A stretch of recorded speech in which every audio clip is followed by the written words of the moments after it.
Warning: MultimediaJay radio style contains controversial content, strongly voiced opinions, and uncensored bluntness.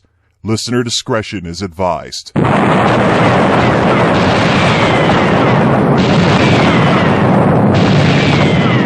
now, the show that really tells it like it is. MultimediaJay radio style. Here's MultimediaJay.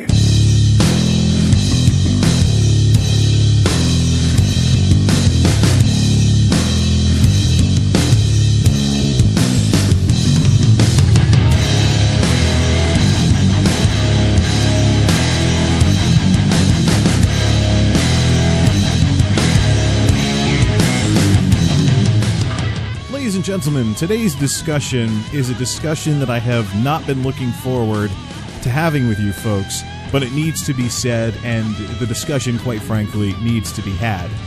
It's time to talk about the cold, hard truth of AMD in 2015. Now, I've been thinking a lot in terms of computer hardware lately, getting back into the swing of things, seeing if it's a good time to start building a system, and revisiting a lot of the stuff that I've already talked about when I've discussed the monolith dilemma earlier.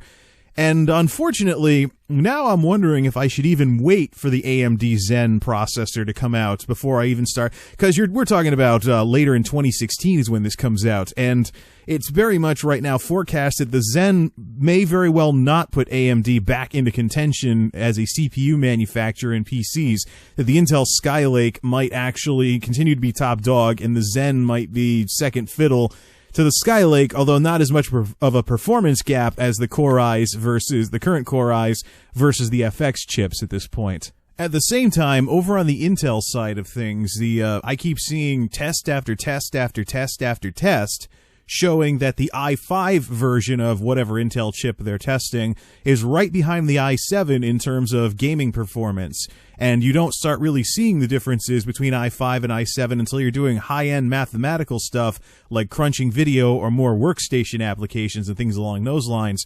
So the conventional wisdom floating around right now in light of these tests is that you only need an i5 to have a proper gaming PC. And here's the thing, the Phenom 1090Ti that I have from 2010 still plays ball with some Core i5s. So that doesn't leave very much room in terms of upgrading and really cast doubt on the whole situation. I mean, unless Skylake can be some kind of knock your socks off improvement over a Core i5 in maybe like Sandy Bridge or Ivy Bridge or something like that, unless there is a big jump that makes someone like me go, oh yeah, I'm totally building, I really don't see this happening. And in the case of the AMD Zen, do I want to wait for it, or maybe I should try, if the Skylake does prove to be decent, should I get a Skylake Core i5 and build a new Intel system instead? Meanwhile, while the monolith dilemma continues being a dilemma, things are not looking good for AMD either. Now, I have seen some of the other folks who've chimed in on this sort of thing with like, AMD fanboys, it's time to face reality, blah, blah, blah. I've heard them talk about computing performance and gaming performance and things along those lines, but I want to give you the rest of the story. Specifically, the story about the rest of the issue besides the computery side of it. On the business end of things, AMD is in miserable shape. They are absolutely and totally a company that is in the process of dying. And the only thing that is going to keep AMD around is some other company with some cash on hand jumping in and rescuing them. It's the cold, hard truth, but it is what's going on. Last Friday, July 24th, 2015, AMD closed at $1.67 a share. Yeah, $1.67 per share. That's near dollar store prices. And let me tell you how stock exchanges work. So we're definitely moving outside the usual discussion on AMD versus. Yes, we are, because we need to tell the rest of the story to give you folks the proper perspective. When your stock starts approaching the $1 a share mark, the stock exchanges start threatening to delist you unless it goes back up, because stock traders tend not to chase after pennies, even though there is a class of cheap stocks called penny stocks. But I think it's around the $1 mark that the NYSE and the NASDAQ will start threatening to delist you because your stock isn't valuable enough and it's practically worthless. So any single-digit stock price is a point of concern, and a dollar store stock price like this is a major point of concern from a business perspective. Now, it's true, AMD has some pretty good stuff out there these days if you want something cheap. But here's the thing. If all they can sell is cheap chips, that comes at a price. Right now, here's the situation when it comes to money. I mean, we know that about the Intel versus AMD split on technology, but this dollar store stock price, the turnover that AMD has had in their engineering development units, and even the current sad fact right now that Intel outspends AMD by a factor of over 10 to 1 on research and development shows that AMD has no chance. They have absolutely no chance whatsoever. They're going to cheap chip themselves into the history books unless some company rescues them. Now, they do have a somewhat competent chip-making business for people that want to avoid Intel. They do have the agreements to make the processors for gaming consoles. So the odds are that AMD is probably going to end up being acquired if the situation is right. And I've heard so far no less than 4 different companies mentioned. This is all speculation, by the way, some of it more solid than others. Among the more solid speculation was the musings of some journalists and some folks who analyze companies and go to press events and stuff. Some people are thinking that maybe Samsung's thinking about buying out AMD. There's others that are mulling about the idea that maybe Microsoft might buy AMD. And on the far more speculative side of things, I've heard stories that Apple should consider buying AMD and ending its relationship with Intel for Mac CPUs. And the most speculative of them all was the Tech Syndicate guys saying that Valve should buy AMD. So that was totally out of left field. But then again, I mean, AMD is largely popular among gamers more so than anywhere else in the spectrum of selling stuff. And probably a gaming-centric company. If AMD is going to get acquired, they should get acquired by a gaming-centric company. But if you're going to make that argument, you should consider Microsoft as well. Now, I understand that this bad news is bad news to AMD fans out there, myself included. Shoot, I've got right in front of me right now as I record this on the microphone my original AMD Athlon processor from my very first computer 15 years ago. It was a 750 megahertz cartridge-style processor, and this thing actually kicked Pentium 3's ass back when it first came out. I remember getting that Computer Shopper magazine. My dad and I were getting ready to go college shopping because I was going off to college. One of the things that we had to get was a computer because you know there wasn't really laptop programs or tablet programs that was at my school. So they started a laptop program while I was there, but because I was there before it started, I didn't have to buy a laptop on top of the computer that I had, and by then the computer that I had built. So I remember going home with that Computer Shopper magazine and telling my dad, "Hey, Dad, when we go computer shopping, we shouldn't get Pentium anything. There's this new chip out there called the AMD Athlon, and it's awesome." Yeah, I couldn't even say Athlon properly. But the AMD Athlon, yeah, it did make a name for itself in the early 2000s as Intel embarrassed themselves with issues like the Willamette Pentium 4s being slower at certain mathematical functions than their Pentium 3 predecessors, leading to such lovely headlines as, "Hey, look, Pentium 4s are slower than Pentium 3s." As Intel embarrassed themselves with more and more thermally insane chips, such that they actually had to release a modification to the ATX standard called TAC, Thermally Advanced Chassis, which introduced direct air going onto CPUs and GPUs into case designs for towers. As much as Intel was embarrassing itself, there was a time when AMD was doing some serious damage, and they were a very serious competitor.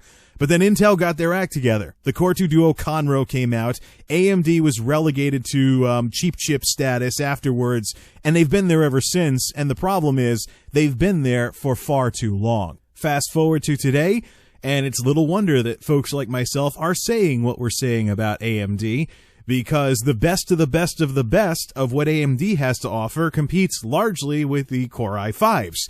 There's nothing that touches the Core i7s right now, And, well, some people might say, well, you know, you only need a Core i5, but even in the case of the Core i5s, I mean, there's other things as well. When performance is pretty much neck and neck, you have to look at other things like, for example, power consumption and stuff like that. And it's interesting to see folks talk about power consumption of processors in terms of your electricity bill and say, oh, you're splitting hairs because, you know, if you go from 125 watts max power down to like 84 watts max power, assuming that's what happened. Well, here's the thing. Some of those ratings have been a little loose, so to speak. The 8350, for example, has sometimes gone far beyond 125 watts when running full blast. I've been reading all the stuff about those TDP ratings not being very, very reliable. You really need to hook up a watt meter to your computer and actually look at what your computer's drawing with the same stuff, but AMD or Intel processor or something along those lines. But aside from that, power consumption is more than just something, you know, pennies off your electricity bill. It's not splitting hairs. If you know anything at all about electronics, one of the classic byproducts of what's considered wattage is heat dissipation. The more power you use, the hotter things can get. So if you have a processor that's better with power, you'll have a system that's better with cooling. And if you have a good you have a good fan controller or a good way of controlling your fans, you will have a system that is better at having nice performance but staying relatively quiet. It is very much in the best interest of gaming PC builders to build for performance per watt rather than just raw performance. I mean, do you really, if you get a processor that can handle the games that you're playing right now, yeah, maybe you can overclock it, just say, check it out, my 3.2 gigahertz chip can act like a 5 gigahertz chip if I overclock the living daylights out of it. Yeah, okay, but, you know, does it ramp back down? That's the question. Does your overclocked processor drop way the heck down when you're not running Crisis, whatever we're up to, or whatever you're up to at the time you're hearing this? Because I know people tend to listen to these things sometimes a long time after they post. But you get up to that point, and do you really need that much power? See, I think it's not just a matter of AMD versus Intel. I'm thinking PCs versus mobile here. There's some chip designs for mobile processors that make me wonder why this stuff isn't coming to the desktop PCs anytime soon. It's really making quad-core, 8-core, 6-core, block-core, whatever, cores that are all pretty much copies of a former processor. It's really making the traditional core designs look very, very dated, so to speak. Like when I was reading about the Qualcomm Snapdragon and some of these mobile processors, like 5-core processors, how does that work, you might ask? Well, you have a quad core plus a low power core, so that when the system isn't doing anything too heavy duty, it shuts off the 4 cores and just does everything with the low power core. And it's good for battery life in mobile, but imagine if that was available in a desktop. See, that's what I'd really like to see in one of my gaming PCs one of these days, is a system that I can build that will ramp up to high-end performance in big games, but then drop down to like mobile power consumption when I'm just fooling around in Windows or just doing 2D stuff in a web browser. That doesn't exist, though. Right now, it seems like computer processors are too segmented that you have to either have a power-efficient system or a high-performing system. It's gotten bad enough that I'm seriously thinking of switching to 2 systems. Use my 10-watt laptop for regular stuff and then not start up Tuxedo until I want to start playing some games. So I really wish I could have one system do both, but unfortunately, the architectures and the processor designs out there don't currently support that. You will either sacrifice efficiency or performance, but you can't have a chip that goes up and down in a wide spectrum like that. And then there's AMD with their 200-watt FX 9000 series. What were they thinking? But what about Intel, they say? After all, we've experienced a world where Intel was the by far dominant CPU manufacturer, and the development of new technologies and computers progressed at a crawl towards the 1 gigahertz mark, and then started taking off when Intel actually had some competition. So wouldn't it be such a horrible thing if AMD went away or stopped being relevant, and we went back to that world where Intel dominated everything? But here's the problem. Even if AMD were to completely go away, which I'm sure it won't, I'm sure that AMD's future lies in being acquired rather than disappearing completely off the map. But even if AMD did disappear completely off the map, we would not be back to the 1990s when Intel crushed everybody. Believe it or not, folks, Intel does know a few things about competition, just not on the PC. Intel is pretty much in AMD's position in the mobile world with the Intel Atom versus all those ARM processors out there right now. And you know what? I've been reading about some of the architectures in these ARM processors like the Snapdragon and stuff like that, and quite frankly, they're more exciting than what's going into most traditional processors with the specialized cores and the low power core that can take over everything when there isn't a lot of horsepower that's needed, like for basic OS stuff and just low power stuff in general. You know, I'm seeing a lot more interesting stuff coming from the mobile world, and that is where Intel is trying to make inroads with the Atom and trying to ramp things up to get a heck of a lot more competitive with mobile processors, because even if Intel did have a slight echo of its glory days crushing everybody in the 90s in the PC world, outside of gaming and some business folks wanting to have business PCs, there isn't really much of a market left for PCs because these appliance devices have taken over so much stuff that the PCs used to dominate at. And quite frankly, we're going to start seeing video game consoles come into play with this as well. I mean, Microsoft's talking about full keyboard and mouse support on the Xbox One, and about time too, because what exactly are you getting when you buy a console these days? A low-end computer. Why not just be able to use it as one? Matter of fact, I often wonder why Microsoft doesn't just merge Xbox with gaming for Windows and stuff like that into one platform and make it so that Xbox stuff can run in a Windows 10 environment, but maybe that's in the cards. I don't know. It makes me wonder about why Microsoft continues to have Xbox as its own thing and not integrate it with Windows better when some of the hardware will integrate. You can get a 360 controller or an Xbox One controller USB out of the box, it'll work in Windows. So it makes me wonder why Microsoft hasn't brought those two together. By the way, this whole discussion about consoles is the antithesis to this idea that AMD will be somehow saved by having by their console agreements to make processors for consoles. Here's the thing, AMD is in the situation it's in right now with those agreements in place. And what do you have when you're talking about a console these days? You have a low-end gaming PC. There's more, like I've said numerous times, consoles only sell because of their price and their simplicity, and they're being challenged by low-end gaming PCs on both of those fronts. So even consoles as we know them are on the defensive right now. So what good is it if you can do well or even dominate a market when the product itself that your market includes is in decline, or at least becoming more of a niche enthusiast device that less people are going to be buying on a regular basis, as we saw with the previous generation of consoles far outlasting the usual 5-year life cycle that we all grew up with. Those of us who grew up with the Nintendo, Super Nintendo, Nintendo 64, original PlayStation, things along those lines. Console generations have gotten longer and longer, which says something about the status of consoles versus everything else that can compute and play games these days. So in the meantime, I will consider, if it seems worth it, a Skylake Core i5 to be a good alternative to the AMD Zen if I want to build something sooner rather than later. But the way things have been going this year, I might be better off just waiting until next year and just doing minor stuff, like maybe getting the case for Monolith. But even that's part of the Monolith dilemma, because Fractal Design doesn't want to release a Define XL R3. But that is another discussion for another day. Let's say some final words about this whole AMD thing. Now, I've liked AMD for years, but they've backed themselves into this corner because the only way they've been able to sell stuff is through fire sale prices, so to speak.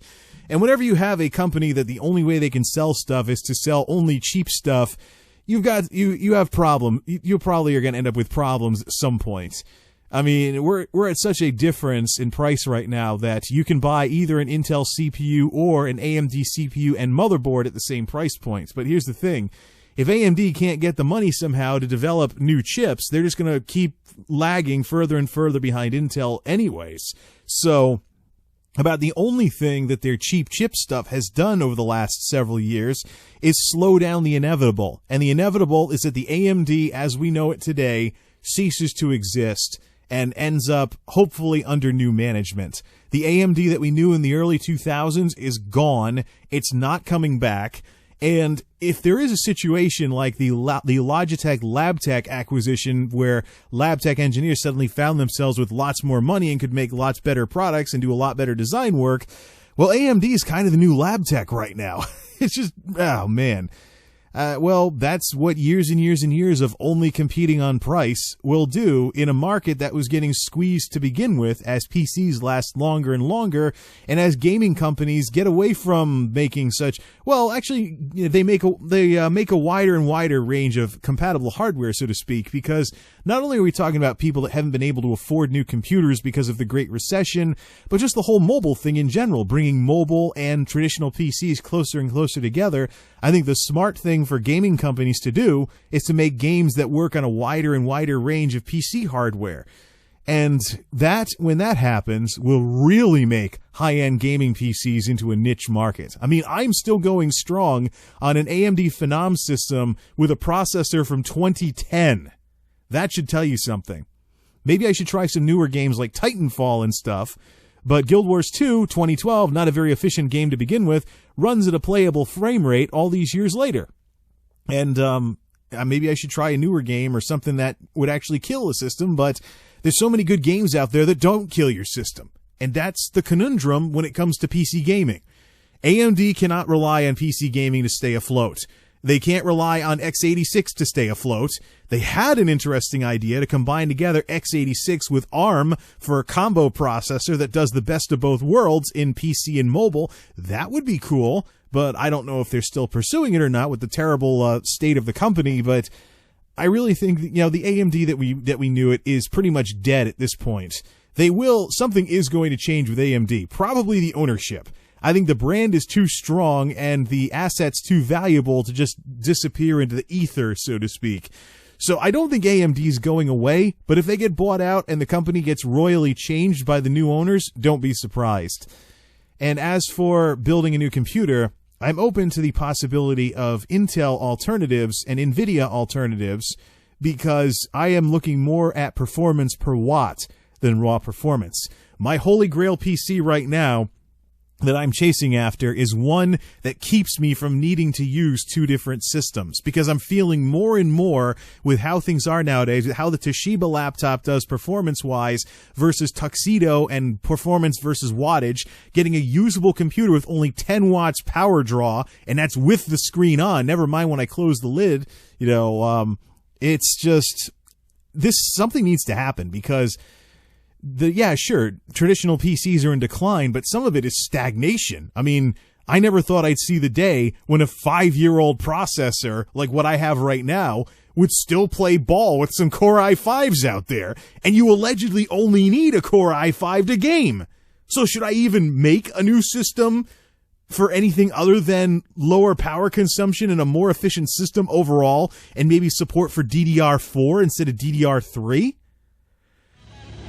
The monolith dilemma continues being a dilemma, but that will remain its own discussion. I've liked AMD over the years, but the way they are right now, it's not if but when things change a lot over at AMD, and things change a lot in the world of PCs. Thanks for listening, everybody. Till next time, this is MultimediaJay signing off. Thanks for stopping by.